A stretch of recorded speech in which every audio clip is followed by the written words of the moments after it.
Welcome to my channel.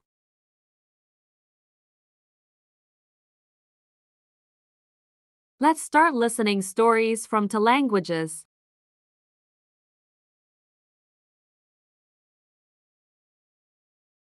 A long time ago, somewhere in the forest, there lived a young man named Joko. Every day, Joko took firewood to sell at the market. The money earned from selling firewood was used to buy daily necessities such as food. Dahulu kala, di suatu tempat di dalam hutan hiduplah seorang pemuda bernama Joko. Setiap hari Joko mengambil kayu bakar untuk dijual di pasar. Uang yang dihasilkan dari menjual kayu bakar untuk membeli kebutuhan sehari-hari seperti makanan. All Joko did every day was pick up firewood in the forest, until one day when Joko was about to walk back to his house, he saw an animal floundering on the grass. Setiap hari yang dilakukan Joko hanyalah mengambil kayu bakar di hutan, hingga suatu hari ketika Joko hendak berjalan pulang menuju ke rumahnya, dia melihat ada seekor hewan yang menggelepar di atas rumputan. Joko was amazed and immediately approached the animal. It turned out it was a bird of paradise that was struggling because it was caught in a hunter's trap. Joko keheranan dan segera mendekati hewan itu. Ternyata itu adalah seekor burung cendrawasih yang meronta-ronta karena terjerat perangkap pemburu. Joko immediately released the trap that was wrapped around the bird of paradise's body until the bird was released. The bird of paradise was very happy with its freedom. The bird flew in circles above Joko before the bird flew away. Joko segera melepaskan perangkap yang melilit badan burung cendrawasih itu hingga burung itu terlepas. Burung cendrawasih itu sangat senang atas kebebasannya. Burung itu terbang berputar-putar di atas Joko sebelum burung itu terbang jauh. Joko was very happy to see the bird of paradise free and flying again, so he left and continued his journey back to his home. Joko sangat senang melihat burung cendrawasih bisa bebas dan terbang kembali.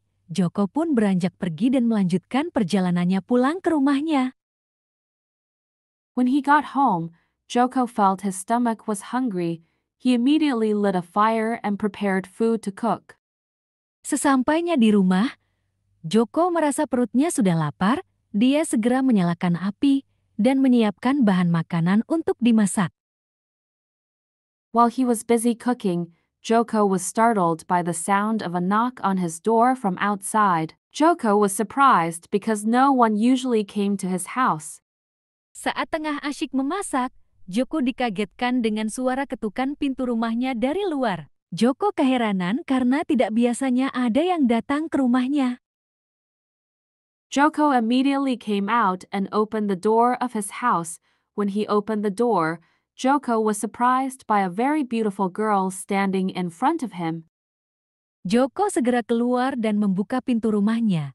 Ketika pintu rumah dibuka, Joko dikejutkan oleh seorang gadis yang sangat cantik berdiri di hadapannya. Joko invited the beautiful girl into his house and got the girl drinking water. In Joko's mind, why did a girl as beautiful as this suddenly come to my house?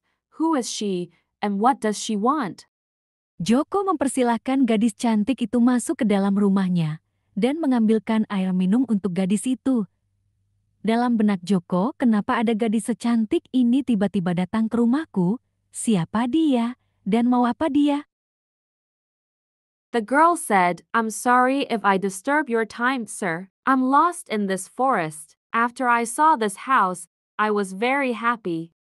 Gadis cantik itu berkata, "Maafkan aku jika sudah mengganggu waktumu tuan. Aku tersesat di dalam hutan ini. Setelah aku melihat rumah ini, aku sangat senang." The beautiful girl begged to be allowed to stay overnight at Joko's house because she was very tired if she had to continue her journey. Gadis cantik itu memohon agar dia diizinkan untuk menginap di rumah Joko karena dia sangat kelelahan jika harus melanjutkan perjalanannya.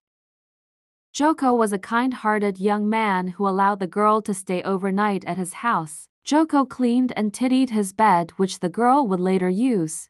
Joko adalah seorang pemuda yang baik hati, memperbolehkan gadis itu menginap di rumahnya. Joko membersihkan dan merapikan tempat tidurnya yang nantinya akan digunakan oleh gadis itu.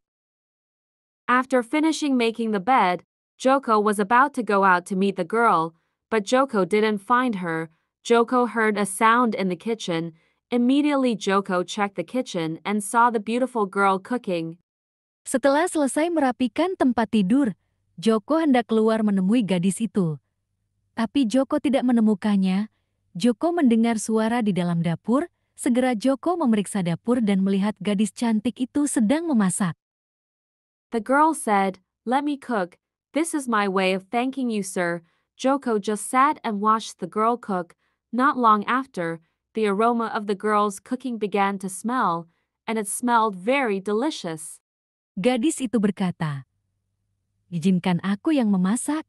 Inilah caraku berterima kasih kepadamu, Tuan." Joko hanya duduk dan memperhatikan gadis itu memasak. Tidak lama kemudian aroma masakan gadis itu mulai tercium dan baunya sangat enak. The next day, Joko was woken up by a very delicious smell. It seemed like the girl was cooking in the kitchen for their breakfast. Joko immediately got up and went to meet the girl in the kitchen. Keesokan harinya, Joko dibangunkan dengan bau yang sangat enak. Sepertinya gadis itu memasak di dapur untuk sarapan pagi mereka. Joko segera bangkit dan pergi menemui gadis itu di dapur. After several days, the girl lived at Joko's house. For some reason, the girl didn't leave Joko's house. Joko never asked why the girl didn't leave, because Joko actually liked the girl's presence. Setelah beberapa hari gadis itu tinggal di rumah Joko, entah mengapa gadis itu tak pergi meninggalkan rumah Joko. Joko pun tidak pernah bertanya kenapa gadis itu tak pergi, karena sesungguhnya Joko menyukai kehadiran gadis itu. The girl had been living with Joko for a week, until one day the girl said, "Sir, are you willing to make me your wife? Let me live in this house with you." Sudah 1 minggu gadis itu tinggal bersama Joko, hingga suatu hari gadis itu berkata, "Tuan, sudihkah engkau menjadikan aku sebagai istrimu? Izinkan aku tinggal di rumah ini bersamamu." Joko, who was very surprised, was of course very happy with the beautiful girl's offer. After the two of them got married, Joko's wife became pregnant with their first child. Joko yang sangat terkejut itu tentu saja sangat senang dengan tawaran gadis cantik itu. Setelah mereka berdua menikah, istri Joko hamil anak pertama mereka.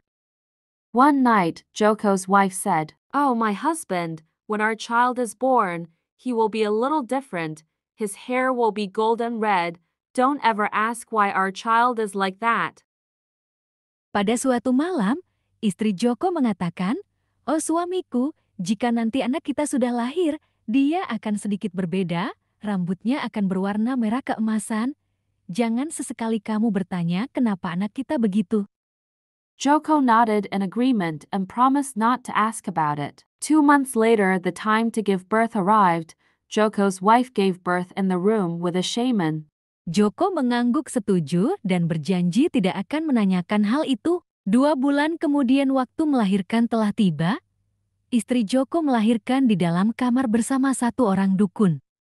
After the child was born, Joko heard the sound of a baby crying from inside the room. Joko was very happy and immediately went to see his wife and child. Setelah anak itu lahir, Joko mendengar suara tangisan bayi dari dalam kamar. Joko sangat senang dan langsung pergi menemui istri dan anaknya. How surprised Joko was when he saw his son's golden red hair. Without realizing it, Joko asked, "Why is his hair golden red?" Alangkah terkejutnya Joko saat melihat rambut anaknya yang merah keemasan itu. Tanpa dia sadari, Joko bertanya kenapa rambutnya merah keemasan.